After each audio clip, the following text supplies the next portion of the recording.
So Avalanche just did a major push into a brand new niche in the crypto space. This is a niche that has been growing an incredible amount over just the past couple of months alone, has become one of the biggest sectors in crypto in a very short time frame.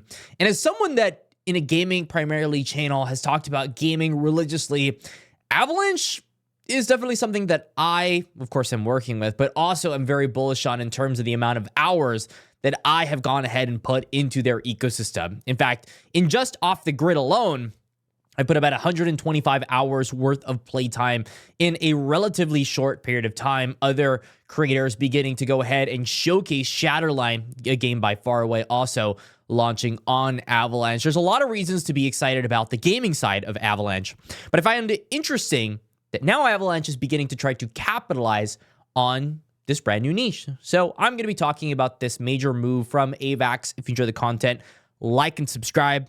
And right before I get into it, I know you want me to go ahead and hop onto it. I want to just say that I think I'm wrong in the perspective of the fact that you only have to stick to one niche, and that is it. While it is important to focus on one niche, and I have a majority of my investments in gaming, I also think it's important to not be unrelatable or adapt. At the end of the day, AI is a big narrative. And so gaming, AI, there's a bit of an intersection there that's going to be an overlap. So let's go ahead and get right into it. This is the big announcement that AVAX did on January 2nd. They said, now you can shape the future of AI on Avalanche. If you're a founder building on AI on Avalanche, check below for more details. For context, they announced Retro 9000, a grant program designed to bring more L1s to AVAX. They had one of the biggest upgrades in history, 99% off the fees that it costs back in the day to go ahead and actually create an L1. Now it's more easy than ever to create your own L1 on AVAX. It's important because a lot of these gaming projects wanted to build on AVAX. A lot of these RWA projects, AI, everything in between wanted to build. Something I didn't see, though, was AI funding. But now, through the Avalanche Foundation is offering up to $15 million in funding through the Infra BUIDL program to accelerate AI-driven projects. And of course, given the gravity of this announcement, really the message here should not be the $15 million in funding, but should be the fact that AI is now a topic on Avalanche. And just looking at Avalanche Gaming and the Beam Foundation, MapleStory Universe, we have Blackwater, Bloodloop, Metadose, bunch of different games here, Off the Grid being my favorite here. They have already solidified themselves as a gaming leader. So they want to go ahead, wait for the gaming markets to do what they need to do. Off the Grid will onboard tons of people because it's a good game. They're going to go ahead and say, hey, you know what? Let's keep building for everything else. Might as well. We have all this funding. Let's build some awesome stuff. And so on January 3rd, they tweeted out AI-VALANCHE. So AI Avalanche, right? And that has gone ahead and propped up this entire new rally in AI coins inside of the AVAX ecosystem. One of them, notably, this was 17 hours ago, called Cock AI. And of course, we know about Cock Inu. Cock Inu right now, if you're new to Avalanche, is the largest meme coin inside of the Avalanche ecosystem. It's at about $100 million market cap. What makes Cock AI unique is, well, one, Cock, that makes it pretty unique. But the second thing that makes it unique is the fact that it's pretty much the largest AI agent play inside of the Avalanche ecosystem, adjacent to the launchpad that recently came out. The launchpad that recently came out is called AI-9000. Of course, keep in mind, these are not directly affiliated with Avalanche, but it is an Avalanche native AI agent launchpad powered by Agent Intelligence Protocol. So we're going to be expecting AI agents to begin to launch on D-Launch. We're also going to be expecting a further continuation into the AI narrative, given AI, of course, becoming a hot topic on AVAX.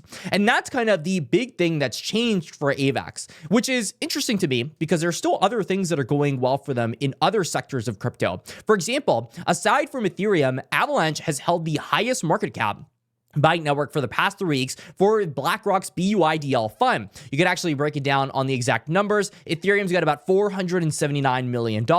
Avalanche at second has $57 million. I want you to understand that RWA is likely the most important narrative in crypto right now. Tokenizing funds, making it easier for the big boys to get into crypto and also manage their money. It's a win-win for all scenarios. Avalanche focusing and honing in on that is important. Something actually that I want to talk about. This is old news. It's not new news if you're into AVAX, so maybe you're a little sad that it's old news. But it is the fact that California's plates are going ahead and digitizing their titles on AVAX. Isn't that great? Digitizing stuff. California DMV definitely needs the help. So, trust me, they need a lot of help. More than just AVAX can provide, probably. But they are doing that, which is good news. Good news for AVAX and good news for the crypto ecosystems as a whole. There are a lot of people that kind of counted out AVAX, and in fact, right now we're seeing a bit of a run on SUI. What I will say is I think AVAX is playing the long game, and the long game is a slow game, and it's a game that is actually impactful. For the crypto gaming industry, for example, during the deep bear market, when nobody wanted to pay attention to gaming, Avalanche doubled down, and they made sure to provide proper funding, proper support to build some awesome games. The only crypto game, and this is coming from someone that has worked with other chains and someone that has heavily invested into many different projects that definitely are not off the grid, have much more money in other projects. I think Off the Grid is pretty much the only crypto game in the entire industry right now. I know this is a little bit crazy. I have over 40 coins here in gaming that I actually enjoy playing right now at this current stage today. Off the Grid is the only one that I enjoy playing. There's a good reason that I have 125 hours. Whatever the game designers did on Off the Grid, for whatever reason, I'm hooked. I'm genuinely hooked. I play this game a lot. And something I've noticed is that there are a lot of new players playing the game right now. And I can go ahead and bash the game. I can criticize the game. I can say things like, hey, you know what? 1-2 months ago, there weren't a lot of new players coming in. There were a lot of sweats. It was a lot of the same exact people. You would essentially know everyone's name the second you hopped into the game. But recently, it seems like they kicked up the marketing engine again, because while Web3 is sleeping on Off the Grid, while people are beginning to forget about it on crypto Twitter, there have never been more, at least it feels like, Web2 users, people from the traditional gaming space, beginning to pick up Off the Grid. Every time I queue up, because I often queue up alone, which if someone has a better KDA than me on solos, I respect you. If you play on squads, then I don't respect you the same way. Okay, that's kind of how it works here. I'm a bit of a KDA freak. But if you're someone that plays a lot of solos on Off the Grid, you'll notice that there are a lot of new people coming. Something I saw from Avalanche was the fact that they were anticipating, tens of millions of active users playing crypto games in 2025. It makes me wonder what sort of plans they have with just their crypto games alone.